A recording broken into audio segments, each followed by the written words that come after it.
Before we go into your story, I wanted to start with a high level question. You had a very successful career as an equity sales trader, and you decide to leave all of that to start something on your own. And I think a lot of women listening to this podcast, they're in a corporate job, they're doing well. And if anything, that sometimes makes it more difficult to leave that stability. So I'm curious, as someone who has been there before, what do you think is really holding people back from making that leap in their life? I think so many things. I think it's really hard to change your life. I think it's incredibly difficult to imagine what that life is going to be like, and it's hard to put yourself, your family, your friends like through it, and so change is incredibly difficult.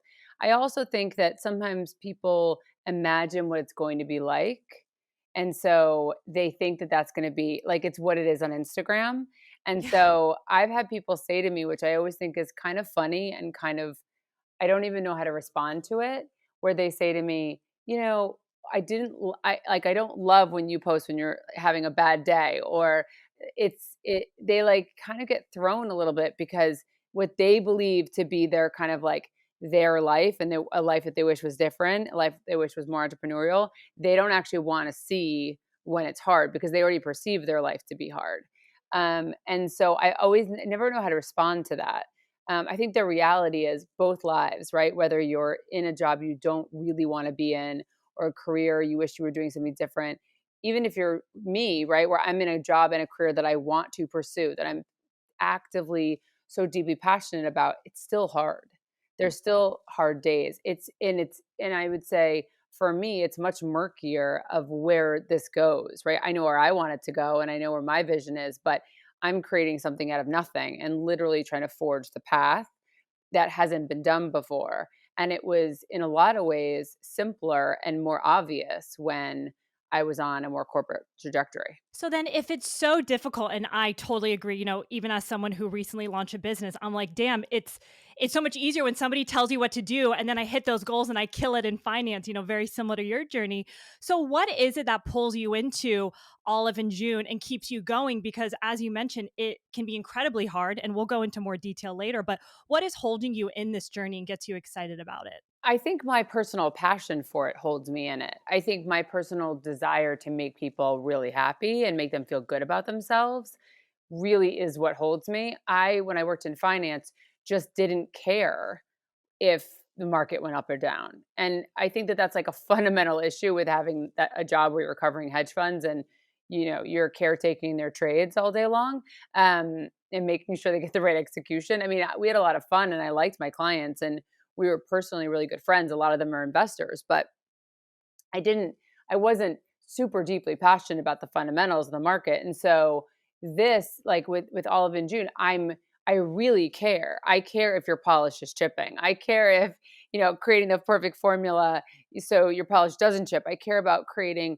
a set of press-ons that actually is size inclusive and is recycled plastic and has, a much smaller impact on the earth than the traditional. I mean, every facet of the business I care about it and I'm deeply involved in it. So I think it's just finding your passion, but it is of course everyone says I want to find my passion in my job. It's very hard to do. And everybody cleans the bathroom, right? Like everyone's cleaning the toilet, right? In any job, you have that part of your job that you can't stand. And so you just have to know that. I mean, I don't like sitting through financial meetings. I just like to have good gross margin. But I Yeah, have to yeah. sit through them and I have to figure out what the levers are and then how do we get to good gross margin. So Yeah. No, I think you make a really good point in terms of you really having an interest and caring about the industry or what you're up to really does make a difference. And I'm finally living that now. And I'm like, wow, even though there are difficult moments, it just makes it a lot more impactful. And, I want to go back to your I mean, for experience. for some Yeah. people, it's the product, right? For some people, it's like I want to innovate on this product, and I want to bring this product. And so, for some people, it's the clientele, it's the customers, it's making them happy. I think, and so on and so forth, right? Everyone finds what really drives them. For me, it's actually because it's the consumer. It then trickles down to, of course, then it's the product because when the brush is too thick and they can't paint, which has happened in the beginning of Olive and June, and the polish is getting applied too thickly, basically the coats were applying too thick. And so then the polish wasn't drying and then it was chipping and all the things were happening. We replaced our brush. But I really cared about the customer experience first. And so it Mhm. trickles back. But for me, for everyone, it's different. And if you're going to create something literally out of nothing, where you say to yourself, it doesn't matter if there's been other nail polish companies, we're doing it in a totally different way, then you have to have something that makes you, when you're falling asleep at a whatever time, 1 in the morning, 11 p.m., 8 p.m. I wish I was that person, that you respond to the email or you send the email or you really like, you're like, that's my to on my to-do list the first thing tomorrow morning. Because if you don't care, then, or if you care just a little, it becomes a grind, just like your previous job. Ugh, I love that, and I could not agree more. I think that's really important what you brought up. If you don't care, like she said, it really becomes more of a grind and the same exact feeling as your job. And I went through that working with my dad. It was more entrepreneurial, but I'm like, shit, I have that same feeling. I'm not passionate about the industry. So I just want to underscore that because it's so, so true. And I wish I knew that. Going back a little bit, in those times when you were in finance, you mentioned that you liked the job, you didn't really love it, but you ended up being there for 10 years. What was it about, having these reputable jobs and making that shift 10 years later? Like, what kept you in that position? And is there anything that you would change looking back? It's such a good question that I don't think anyone's ever asked me. My dad probably kept me in that job. I mean, like there was success assigned to that, right? So I wanted to be an actress when I was in college. I was a theater minor, and my dad basically said, "I'm not paying for Colgate if you're going to become an actress like that. Go do it." But that's not, and I really listened to him and like really respected him and wanted to impress him. And I think as I stayed in a job for a decade. I mean, it's Mm. definitely, and I think I excelled at it. I think I was pretty good at my job. Was I the best person on the trading desk? No. Was I pretty good at it? Didn't get laid off, so there's success there. Yes. But the reality is that I wanted to impress my dad. I wanted to prove to myself that I could do it. I mean, I had 3.1 out of Colgate. It wasn't like I was like a superstar um, on my grades, but I enjoy the competition and not with other people. I've never been externally super competitive. I'm internally incredibly competitive. And so I like being good at something. And when you're good at something, and I had pretty demanding clients and I was good at it, I liked, you, and of course you like earning money every year. My dad, I paid for my last year of college. My dad made me pay him back to learn, a financial lesson. And I think the reality is like I enjoyed being financially independent, and that job made me incredibly financially independent, and it gave me the opportunity to save a lot of money and then open my own business, which is what I did. I used that money and I opened my own business. So, but I think really it was not, disappointing those people whose opinions I really cared about, and I'm sure there's a couple other people. My dad's best friend, who I love and think of as a second dad. There was a number of people, but I think once I had the idea for Olive in June, I think I realized I have to do something that's my own, and I have to use my client service talents, which I think is one of my superpowers, for something that I'm super excited about. Yeah, and there's so many skills that come from your corporate background that you are still using today, but it's super interesting to just hear, your dad's admiration for that position because I think that can relate to so many people listening. I've been there, so many people I'm sure listening are in those prestigious jobs because of their family or societal pressures that they have in being there. But, I'm curious, what I know, 10 years in, when you were still in finance, I know that, you refer to this phase of your life that it was a bit of a roller coaster, right? So much was going on personally, professionally, you were reflecting upon. I would love to hear what was going on at that time because I think it really shook you up into actually making a change in your life, which ultimately, turned into Olive in June. Oh yeah, I did like a hat trick of how many things I wanted to change in my life at one time. I was professionally felt pretty stagnant.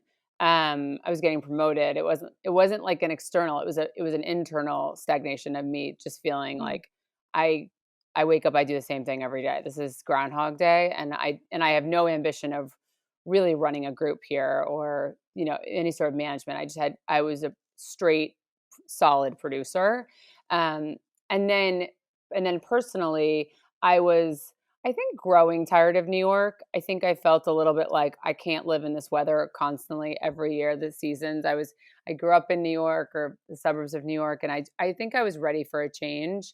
And I had big bright-eyed ambitions of what LA was like and what the life here is like. And I think a lot of them came true, by the way.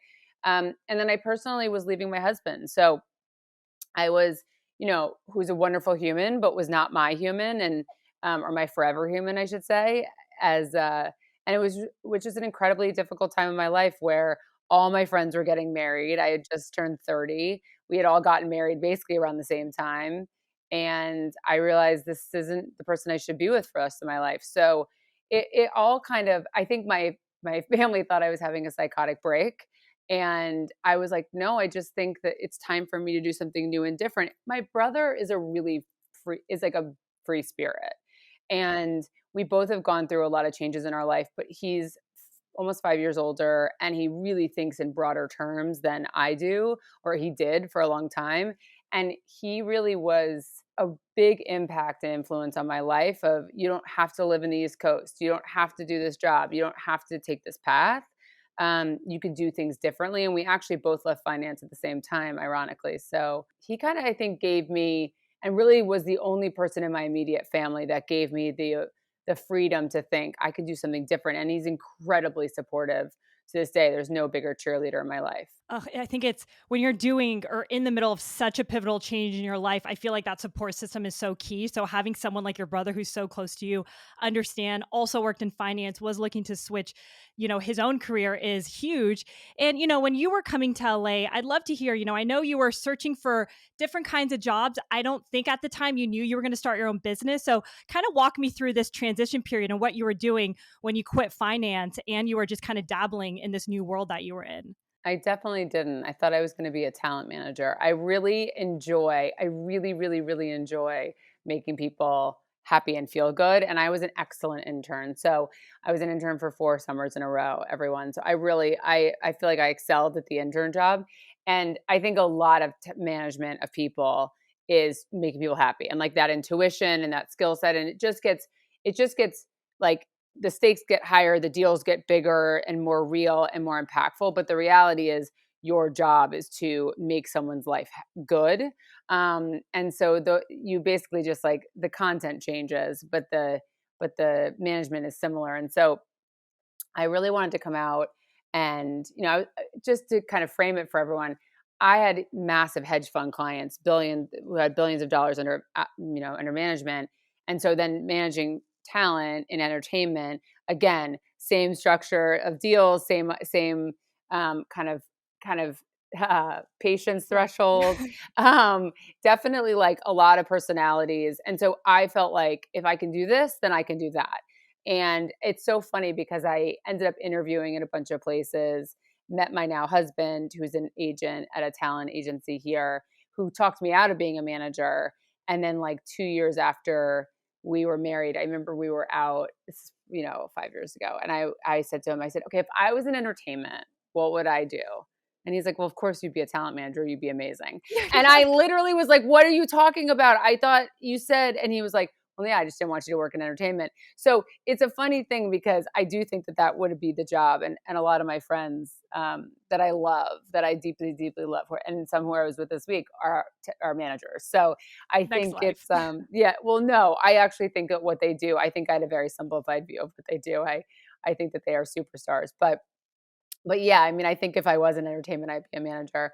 I think that I think what the reality of what happened is I got talked out of doing what I thought I was going to do, and then I used to get my hair blown out at Drybar all the time because I was a blowout junkie. Way before blowouts were like even a thing. I mean, Allie basically created the market because she understood that people were doing this kind of on the sly, and so I fell in love with Drybar, but I've always been a Manny, nail obsessy, and so I thought I should do this in nails. And that's really, and then it really took a life of its own. Yeah. And, before I get to that, I wanted to just pause and go back a little bit because I think your transition, which I really appreciate, to leaving finance and really digging deep into the world of entertainment and even interviewing for those jobs. I think a lot of women are looking to make that career shift and sometimes are a little hesitant to do so. How did you build those connections to get those interviews in an entirely new industry that you weren't even in? And by the way, disclaimer, don't let your boyfriend, it's like Elsie on the Hills when she didn't go to Paris. Like, don't let your boyfriend or future husband talk you out of your job.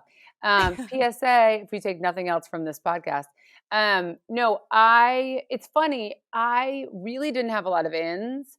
But I had one or two friends that were producers or in talent or talent adjacent that understood that I wanted to interview. And so they started just honestly doing informationals with people. And that was the best way to do it, where it was just like, there's no expectation. It's not really an interview for a job. It's me.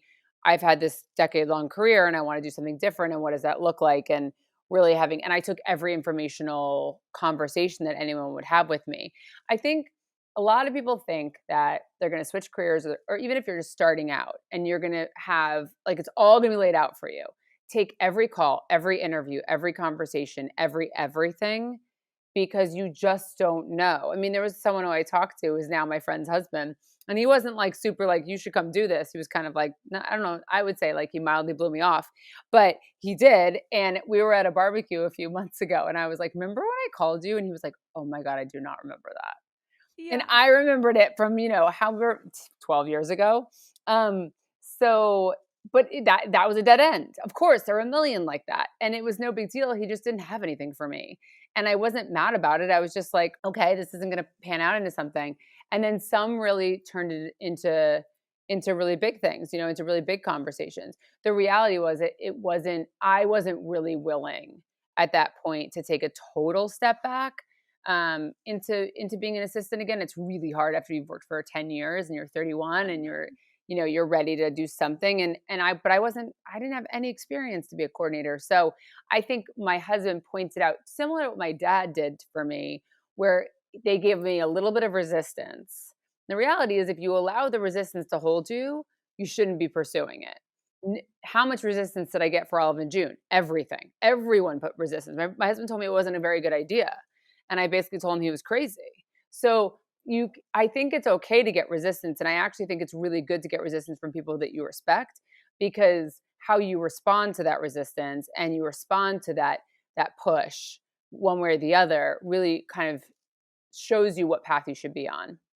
Yes. Oh my gosh, there's so many things that just I want to call out that you talked about, doing that transition into a new industry. Those informational interviews are key. I did the same thing, leaving banking, going into tech, didn't really know what I wanted to do. And a year later, one meeting turned into somebody hiring me, and then the rest was history.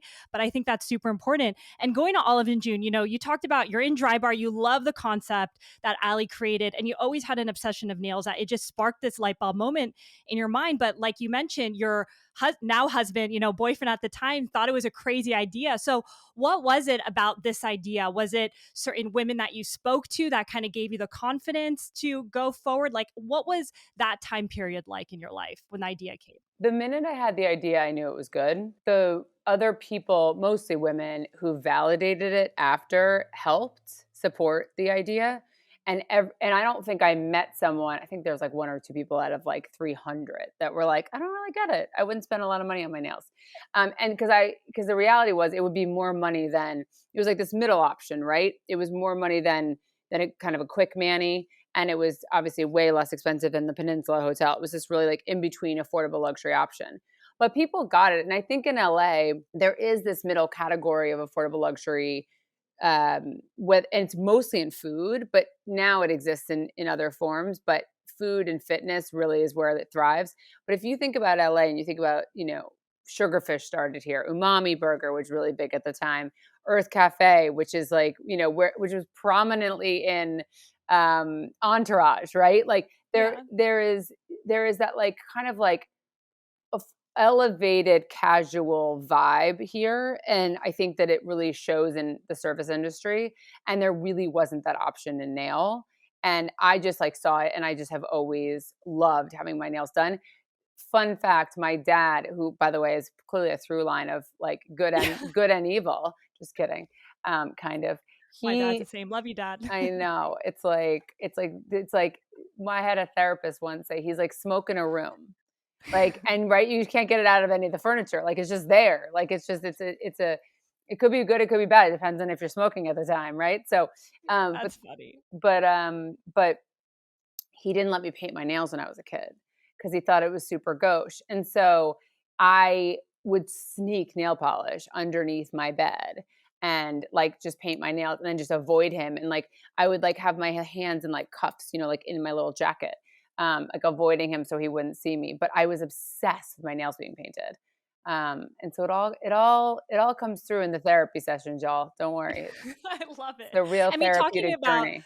Yeah, I mean, talking about therapy, I feel like there's still a stigmatism around there, but there's so many women that come on my podcast, and we always talk about therapy. But how much have you been going to therapy, and when did you get involved with it, and how important has it been on your own journey, personally and professionally? Oh, I mean, I've been going to therapy since college. I mean, yeah, I've had some pretty it's a podcast for a different day, but I I had know.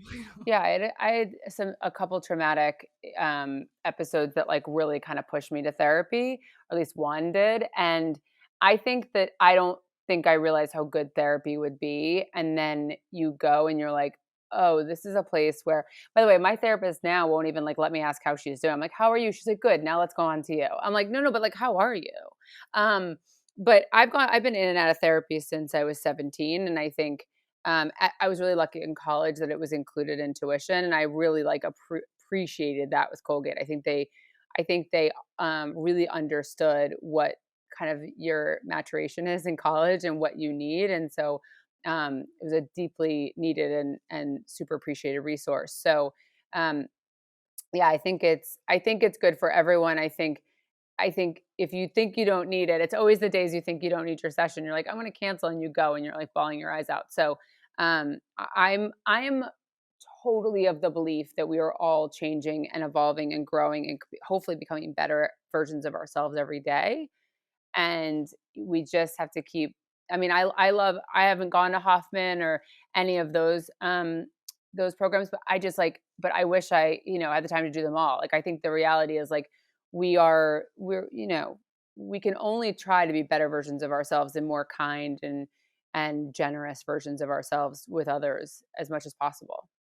Yeah, and I think, just from my own experience starting a business, I feel like it's been the biggest opportunity to learn more about myself, like things that I didn't even know existed, my mindset, limitations I have, stories I tell myself that I can definitely see, whether it's programs I was working with a coach or even therapy being a huge deal and just even my success in the business. So that's, appreciate you sharing your own experience there.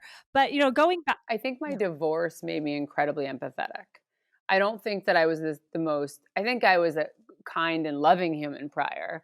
My friends will say wonderful things about how what I've done for them, but which is very sweet. But I think there's like a level of there's like a really good for anyone who's had a massive breakup or an engagement breaking off or divorce with kids or without.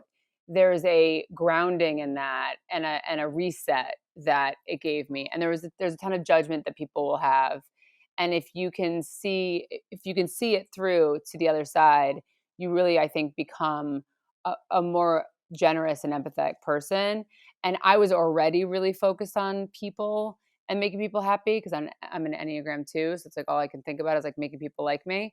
And so that I think just and then plus therapy just made me probably the reason why I answer every DM and I'm like, wait, you're like, what do you mean like your press on popped off after like 4 days? Okay, like let me talk about how much glue you're putting on. I mean, I'm in my DMs more often than I should be. Like I literally have to start setting boundaries for myself because I care so deeply about others. So, but I think all these things are good things and they lead you to the place that you should be. So, Yes, no, I love that. And, going back to Olive in June when the idea came up a little bit, did you have any fears or deal with any imposter syndrome when you were, looking to officially launch and put your life savings in the first store? Any hesitations in that step? constantly, constantly.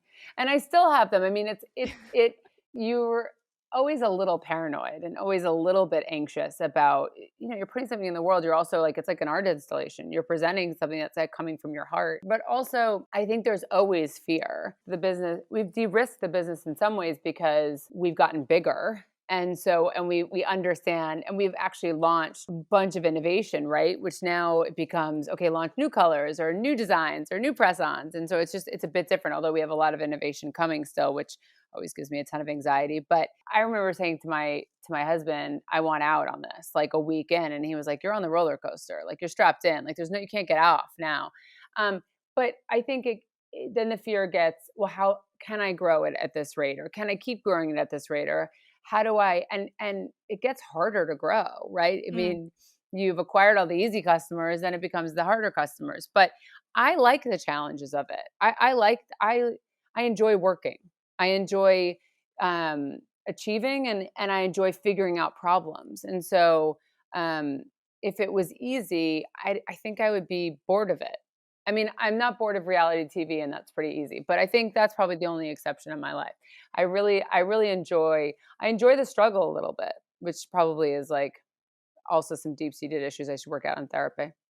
No, I mean, the struggles are there, but at least, like, the highs and when you're, like, satisfying those customers and getting those big wins, it's like, I don't even know that feeling. It's, like, hard to even explain, right? Like, you The have the best. lows and really high highs. It's the best. Yeah, I mean, I just get excited when someone posted today, they posted their mani in a color that I do not wear. By the way, it is a best-selling color, and it is a color I do not wear, which is always the way it is. It's always like whatever the color is of the collection that I am the least into, it's the best seller, which makes me so happy because we're not creating this. This isn't like SGT's polish line. Like this is, it's a line for as many people as possible.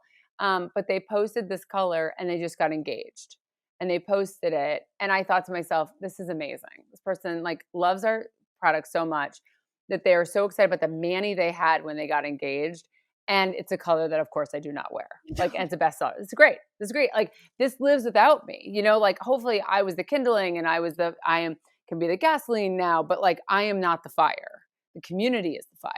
And that's an incredible thing. So the fears kind of they morph into something else. Something different. And, one thing that you just brought up right now is talking about community. And I always think it's interesting when you do bring a product to life. And I'm beginning to see this, and it just kind of builds on its own. That community slowly grows. And that's always been a big focus for you, from day one of even just opening the store before you had an entirely extensive product line. So I'd love to get your thoughts on how you think about community, and when did you start seeing really that momentum kind of build up, if you did, through the years of being with Olive and June. Yeah, and community has become a buzzword, which is it has never been a buzzword to me, right? We had an in real life experience. So our community were real people coming in our salons and giving real feedback, positively or negatively. And so this community and what people believe their digital community is, real stickiness is different than just having a bunch of followers on Instagram. So we look at it as, how are we making people happy every day? How are we inspiring them and empowering them, and delighting them? And what are we creating? And also creating space for the community to have relationships with each other. Again, this is not the SGT show. This is our community. This is Olive and June that is for our community. And so, whether that be a private Facebook group for our members, or really like engaging heavily in our DMs, or we go live about 4 or 5 times a week. We have Zooms, which are for our master classes, so people can really learn, whatever level they're on for their manis, they can really learn new tips and tricks to get even better. Real content, real education, videos. So we give a lot to build this, and we're really excited about in real life in the future whenever that world comes back. But the few things we've done have been really explosive because people are excited to get together. But it's just been natural for me because as someone called Olive and June the salons, they said this is our version of Cheers, and which is for those who are too young, that was a TV show about a bar that people used to hang out at. But I just think it was true, and so if you can give people a place to connect, there is a lot of pain in this world, and if we can give people a little bit of joy, right? It does not matter who you are, like where you live, what you believe in. Like nails can be something that's very universally shared, and delighted in. And we just like to be a very small piece of that. Absolutely. And, you were saying just the importance of bringing joy. And some people might think to themselves, like nails, right? It's such a quote unquote saturated market. Like, how does she differentiate herself in the business. And I think, as a user of it, and I'm a big fan, there's a lot that I can talk about, but like every little thing is so thoughtful in the processes. And even like the poppy, right? So they created, I mean, you could probably talk more, but I'd love to hear, about the poppy and your nail polish, because I do think it's very unique and it actually like lasts, unlike many other brands. Oh, thank you. I appreciate that so much. Again, it goes back to how much I care about the product. And we went through about 7 manufacturers that we tested all of their formulas. We iterated with them. We finally found a manufacturer in Korea that really worked with us for over 2 years on creating this incredible formula that we now own, and it's protected, and we source certain ingredients that really, really, really make sure that manicure, that paint really lasts when applied correctly. And so I think, and the poppy is a patented tool that you can pop on. It's a silicone rubber handle, and you can pop it on our bottles or most other bottles, and it stabilizes your non-dominant hand, so it doesn't look like one hand. My 7-year-old painted for you. Yeah. So that's the whole. That was the idea behind the poppy, and the Manny system being kind of this system in a box that everything you need to get a salon perfect Manny at home, you receive, right? You have all the tools and nothing more, nothing less. But I think that, like, back to your question, I think that when we think about the experience of the consumer and what they like, how they're going to be interacting with the products, we wanted to make sure that we simplified it as much as possible and really delivered upon like what they would need. And we had so many years of experience, right? We had worked with manicurists for years. We also brought in industrial designers and engineers, and we really thought to ourselves, how do we give people the right tools, the right products, but also like we kind of cut back on things that people don't need. And that really started to inform our choices. Like, we don't have cuticle nippers because you shouldn't be cutting your own cuticles, and your manicure shouldn't really be either unless you really need it or you really want it. Because it kind of, the secret is you don't really need it. But so we push them back, and we really encourage our community to do that. But I think, but it comes down to, I do not want to put a product in the world that already exists. That's not interesting to me. That's not exciting in my journey. When we started to decide if we are going to do press-ons or not, I mean, we were getting requests for them, and they're the other huge part of the market, right? It's polish and press-ons, or the at-home market, I should say. But I wasn't sold on it. I wasn't like, oh, we have to do it because we can get money there. That's not exciting to me at all. There's a lot of things we could do. We could have lipstick if we really wanted to do like an easy category that, like, you just like launch lipstick and people like love lipstick. Well, I'm not going to do that. So we really looked at, how can we make press-ons different? What can we do? And that's when we really looked at it and said, I was like, I want them to be size inclusive. I want them to have, which they have 21 sizes, which, blows my mind. But then it's like, okay, well, if there's a lot of sizes, then that's a lot of waste. Okay, let's make them recycled, right? Let's make them recycled plastic. So they're 94% PCR. So, it's things like that. Like, we really try to focus on, okay, well, most press-ons are the same shape and the same length. Well, we're going to do 4 shapes, 4 lengths. Like, people have different size, like people want different nails. And so really catering to what we think the consumer would want in this like ideal world, if the consumer could have everything. Yeah. And I'm curious, you have so many amazing, innovative products right now, but when you opened up that first retail location, was that the dream for you to kind of scale with at-home care? Or how did that evolution kind of shift for you and the strategy of all of you do? No, the strategy was I love Drybar for that. nails. It was retail locations, and everyone said do products, and I was like, nah, I want to like hang out with people all day. And I think what happened was, we realized, of course, we did a deep dive in the market and like got real data, but the hunch was, wait a second, every year our prices have to go up, right? And we're at some point, we're not going to be this like affordable luxury. We're just going to be luxury. And how do I actually democratize the salon manicure? It's not with a $30 manicure. That's not really democratizing the salon manicure. The way to democratize is, and if you look at other beauty companies, I mean, I am super inspired by what Kristen S has done, what Drew did with Flower Beauty. That's true democratization of, I'm going to take what I know. I mean, with Kristen, she is an incredible hairstylist. and she knew all of what she thought she could go on those products, and she made them available when they first launched Target. They were $10 products. They're probably 12 now or 14, whatever they are now. But like it was true like knowledge of what should go in those products and actually help people with their hair. What Drew did with flour, where Drew had like how many decades had she had makeup, right? And she was able to literally take these great products and make them accessible, and they launched in Walmart. So I really look at brands that make it possible for everyone everywhere at a price inclusive mass price point. It to me, it's like that's the gold standard, and that's really what I've tried to achieve with Olive and June, and it's why sure we could have a higher price point, but that's not the point. The point is to be available everywhere, so people can be wearing the best quality nails, whether it be polish or press-ons, for a price that they can afford. Yeah, and what I appreciate about your own journey is, you started Olive and June with one concept and one strategy, thinking you'd only open up retail stores. And once you're in business, you realize that the opportunity is completely different, or you shift your perspective on that. And that's why I think it's so important for people just to start, because once you start the business, that's when you really are learning about everything than just conceptualizing and trying to figure out what's the right next step and how do I make this perfect without even actually bringing it to life. So I just want to highlight that because I think that's so, so key. And, I want to, You have to have a big vision, because if you can't, I mean, unless it's a lifestyle business, right? But if you want a big company, you have to have a big vision.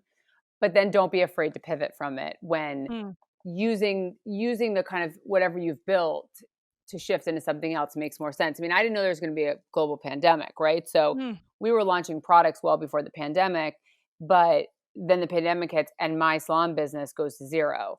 Well, the reality is that I had to make some really hard decisions in 2020. One of them was to close the salons, and it was heartbreaking. But I had to focus on the part of the business that I could control and that I could grow, and so that we stayed in business. And so the brand, this beloved brand could stay a beloved brand. yeah, and I know during COVID, you guys pivoted so quickly. You had your direct to consumer going. And I think I read that you did like 7 weeks of daily lives on Olive and June. I mean, I have this weekly podcast that's like a side project. I'm like, oh my God, that's a lot of content. I mean, I mean, I don't even know where to start, but how is that experience and really navigating the company during such a, uneasy and difficult time? I think we just really understood that our community was going through what we were going through, which was, I mean, it was like, I don't know if it's hard to remember Yeah, 2020 it's like, because every year feels like a decade, but it was sheer panic. And I mean, I was like one step away from like Windexing my vegetables, like I was like, we were so scared. And I think that when we were going through that, I think it wasn't a marketing thing of like, let's just go live so they like buy our stuff. It was, of course, our sales were ramping very quickly because of the fact that there was this pandemic and people couldn't go to salons. But I also think we understood and deeply understood our community enough to know, and we were getting the messages that they were feeling really lonely and feeling really sad at this moment. And so we thought, you know what? Let's go live. We had a lot of fun with it. We did a lot of education. We also had a lot of fun with it. I mean, I had some of my friends with massive followings who had never painted their nails before. And I was like, come live with me and you're just going to paint your nails on camera. And people were like, what? Okay, let's just do it. And everybody was kind of like, there was no agenda. It was just kind of like, let's just do this. And it was a lot of fun. And so and people love that. we had so much fun. And it really, we were one of the first to go live that often. So I think we won an award for it. It was so funny because I was like, wow, it's like you win the marketing campaign award for something you actually didn't set out for it to be a campaign. I mean, I think that's the best part about Yes. Olive and June is that it's been this very organic journey, and it's about all of our hearts. It's really not about, I mean, of course you want financial success. I have investors, so I do understand I got to send out those quarterly financials, but we really do it from a place of this is like a true passion for us. And you're always thinking about the community. And like you mentioned, it was fun to go live. It didn't feel like a daunting task because you just wanted to connect with the community. And I think that's huge. And anybody can really be doing that in their businesses today. and really build that organic growth. And, you talked about investors. I'd love to hear your approach to fundraising because you didn't go down the typical VC path starting out. So would love to just kind of hear, any mistakes that you did that you wish and what really worked for you or didn't work for you when you were fundraising after that first store when you proved out the concept. Yeah, absolutely. I've raised 3 rounds of funding, and they've all been pretty small, relatively speaking, and they've been from mostly friends and family, a few family offices, and some small VC checks. But we, in the beginning, raising for salons wasn't exactly what VCs wanted to invest in, so that wasn't really an option. And then as we started concepting the product line, we really did have a lot of really great productive conversations, but there had been a couple of companies in the space who had not worked, and so VCs were super trepidatious of if nails could be as big of a beauty category as hair or makeup. And so it was super frustrating because I had this big vision for what it could be, and people just didn't half the people just didn't see it. So we ended up going a bit of a different route, which is much more of like when they say friends and family, it's really friends of friends of friends of friends. And it's a really hard way to raise, but we have brought in some of the most strategic people that are VPs, SVPs, C level of businesses that they're currently working, and they've been the best people to go to and say, what do you think about this? Have you done this? Like, can you help me with that? And so I feel like our cap table, while it's quite big, is just I would put it up against any VC any day based on if I need to get a call to happen, I can. And I learn so much. I find that my cap table is more full of coaches than it is managers or owners. And so I love that because sometimes I need my batting coach and sometimes I need my, general coach and sometimes I need my spiritual coach. But it's not like an owner of a team. They're all coaches and they're all incredibly helpful. And I've always been curious, and this is just a question that, I personally I'm always curious how the structure works, but with these investors, is it a type of relationship you build where it's like you have a call once a month with some of them, or is it just open dialogue if you need them? They're like, just shoot me an email. Like, how's that relationship with these investors slash coaches of yours? It's different with everyone. Most of them are pretty passive, and I can self-select it. I think that's one of the things that when you don't have a traditional VC leading around, you're able to set the terms of what kind of communication and comms you're going to set up. But with probably, I would say 10 to 15 of my investors, I'm in pretty regular communication, whether it be text, email, calls, on a monthly basis. So and some of my investors, like one of my, the biggest fund that's in Olive and June has said to me, make your 1 or 2 asks per year.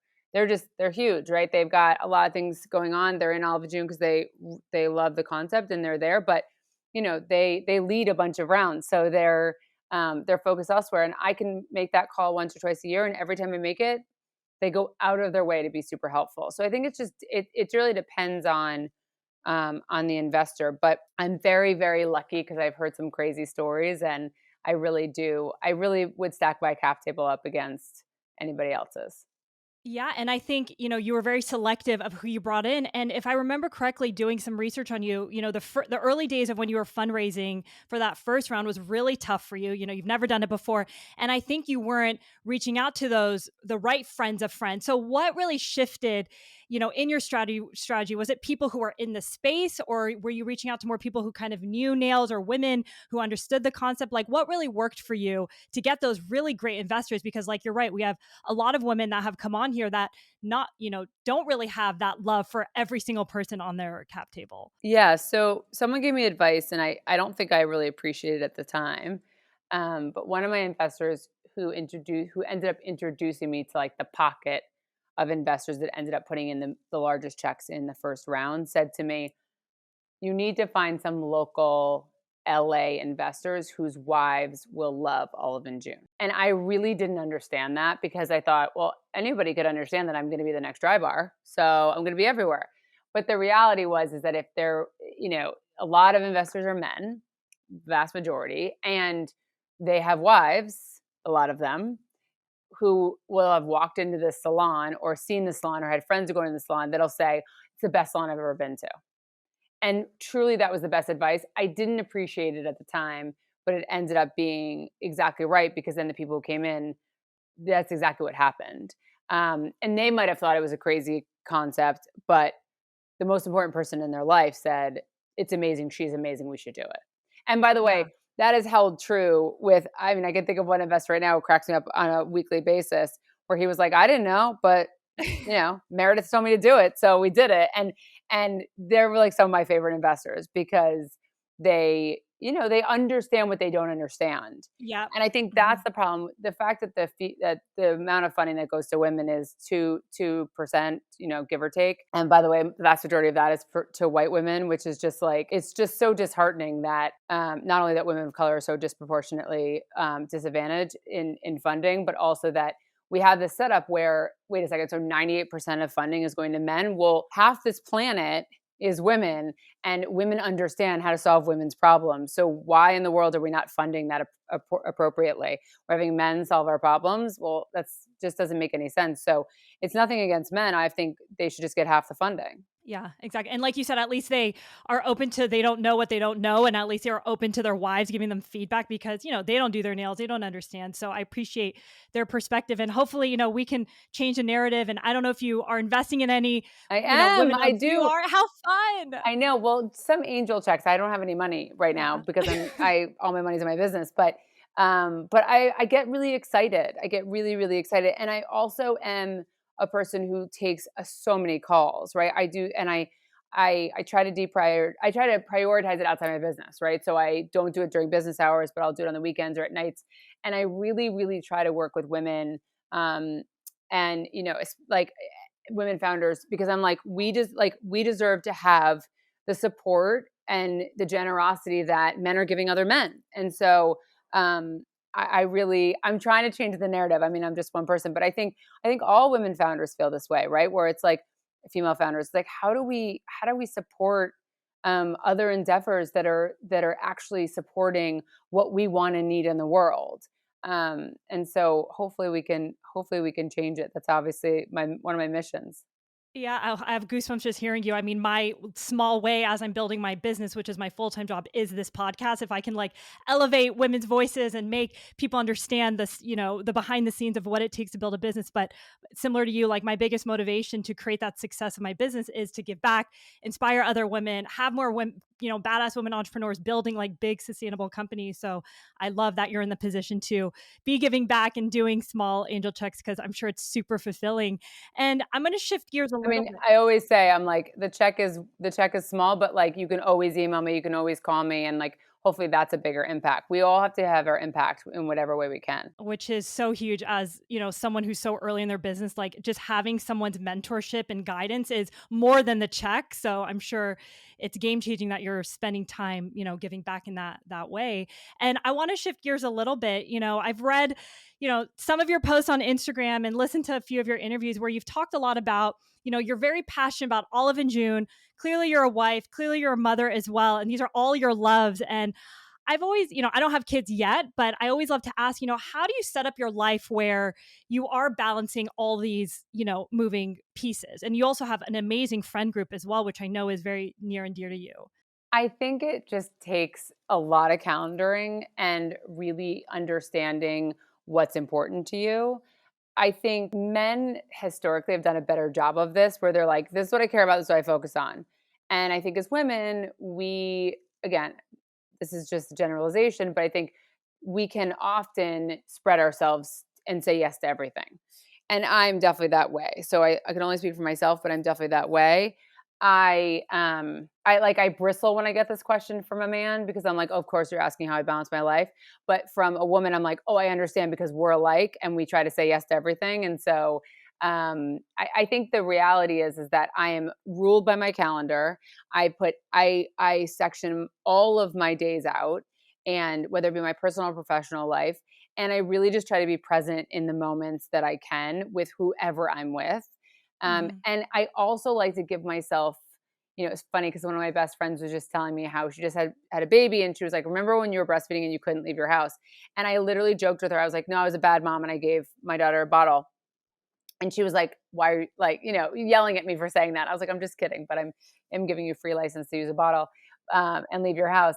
But I think I really I try to also give myself a little bit of room and remind myself that if I was working in finance, I would be home with my child max of 30 minutes a day and on the weekends. And because I have the job that I have, and by the way, and I'm not commuting right now, so even more so right this minute in this moment in time, I get to be home for 2 hours in the morning before I kind of really start work, although my team would say that I start work at 6 a.m.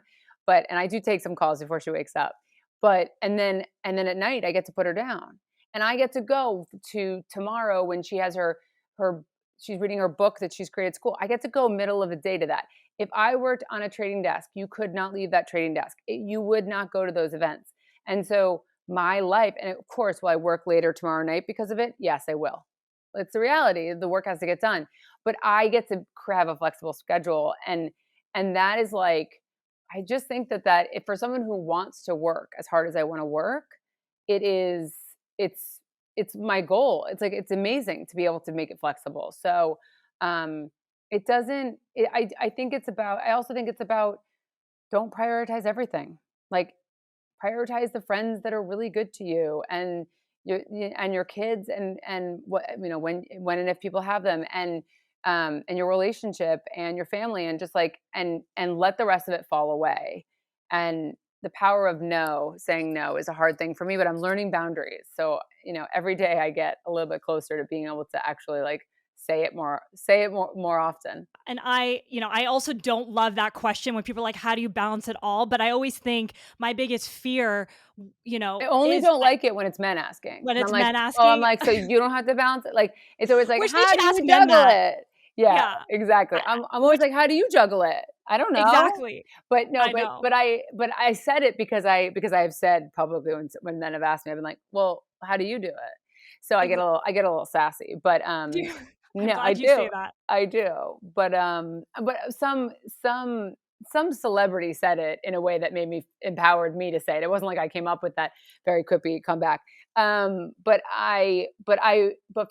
But from women, I understand it because like we're trying to do everything, and I also have an incredible team that is just makes my life like they're fantastic. I also have two assistants. I mean, Yeah, no, that's you helpful. and I literally say, "Can you like for the flowers tomorrow, my assistant will make sure that I have flowers to go." And that's while that might seem to someone like, "Oh, she wouldn't get her own flowers for her own child." It's like the reality is like I can't do everything. So I have to start deciding when to delegate.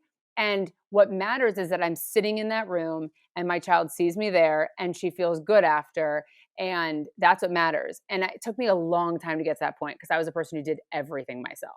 No, I'm sure. And, I mean, this is a whole nother topic, which, I'm sure we can talk about even in another podcast. But, even like creating that team, and I know you were super involved, right? You were, I think, doing the Instagram for years, even when, Years. Olive and June. So, how was that experience like building out the team and giving off a little bit of your responsibilities? Like, I'm sure it was tough, like you mentioned. Well, so it's like it's hard to admit, right? It even like I don't like to admit that I've given anything up. I don't like to admit that someone else gets the flowers from my child. I don't like to admit that I don't answer every DM at Olive and June. I'm a person who likes to do everything and I don't like to give up. It's not even the control. It's almost like been ingrained in me that I have to do everything. But if I do that, then for example, our first ever collaboration was with an amazing woman whose name is Nabella. For those who don't know her, she started community called Ziba, and she's an activist, she's an influencer, she's just the most incredible, one of the most incredible humans I've ever met. When Nabella and I started talking about collaborating, it was calls and meetings and like a number of different moments in time where we really sat down and brainstormed what we could do together. And it took months, right? And then we launched our first ever collaboration and we were so incredibly proud of it in 2020. I can't do that if I'm doing everything else. And I couldn't have been present with my phone down, phone off, focus on Nabella. What should we? How can we create something? She created a community. Her community is called Ziba, and it's all about inclusivity and making people feel like their best selves. And her whole and she has clothing, and there's no sizes, and it's just like everything she's done has just been. She's just truly like one of my like guiding lights in this world. And so it's like you have to remember, if I was going to get the flowers, then I couldn't take the Nabella call. The reality is that while it is hard to admit I don't do everything anymore, I also have to focus on the emails that poured in after we did that collab and what people said about feeling seen in this world when they saw Nabella, and that's who we chose our first collaboration with. And so for me, I have to remember that you can't do everything, and you have to set up your life so that you can do the things that are the most important things to you, to your business, to the world, and the biggest and have the biggest impact. So I try to give myself a ton of perspective, because I have those moments of feeling like, why is somebody else sending the calendar invite? I should be doing that. That I'm laughing because I feel the same way. And I don't know if that's like our finance background where we're so hands on. And my husband reminds me, he's like, Yasmin, you need time to think and do things that no one else could do except you. And I'm like, but I could do that. He's like, it's not the best use of your time. So it's a good reminder. And I'm glad you're bringing it up because It's I think a lot of very people, hard. yeah, it's But we hard. have to push ourselves, because otherwise then you don't the big picture stuff, it just doesn't come. Yeah, it's true. It's true. Well, Sarah, I so appreciate you taking the time. I can't even believe the hour went by so quickly, but this was so much fun. Thank you for joining us. I had such a good time. You do such a good job. These questions were really, oh, someone's at my door. Perfect Here we timing. are. Here we are. But definitely let your community know they can find us at Olive and June on our website, oliveandjune.com, but also at Target. So we are nationwide as of this year, which is so exciting. That's huge. We'll put all of that in our show notes so everybody knows where to find you guys. And I'm so excited for them to try you guys out.